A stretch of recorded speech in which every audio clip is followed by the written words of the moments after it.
జీవితంలోని సంఘర్షణలను ఎదుర్కొనే శక్తి తన మనస్సుకు లేదని తలిచేవారికి తమ ఆత్మబలం మీద విశ్వాసం ఉండదు. అప్పుడు వారు సద్గుణాలను త్యజించి దుర్గుణాలను అలవర్చుకుంటారు.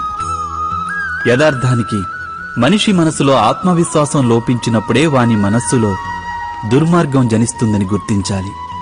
ఆత్మవిశ్వాసమే సచ్చీలతను ధారణ చేస్తుంది. ఈ ఆత్మవిశ్వాసం అంటే ఏమిటి? జీవితంలోని సంఘర్షణలు తమను నిర్వీర్యం చేస్తాయని నమ్మేవారు తమ ఆత్మవిశ్వాసాన్ని కోల్పోతారు.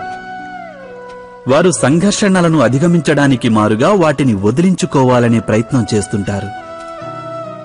అలా కాక సంఘర్షణలు తమను అధిక శక్తివంతం చేస్తాయని విశ్వసిస్తే సరిగ్గా వ్యాయామం వలన దేహశక్తి పెరిగినట్లు ప్రతి ఒక్క సంఘర్షణతో పాటు వారిలో ఉత్తేజం పెరుగుతుంది. అనగా ఆత్మవిశ్వాసం అంటే ఏదో కాదు, అది ఒక మానసిక స్థితి. జీవితాన్ని దర్శించే ఒక అద్భుత దర్పణమది. అయినా జీవితాన్ని దర్శించగలిగే సామర్థ్యం మనిషి వశంలోనే ఉంటుంది కదా. మీరే ఆలోచించండి.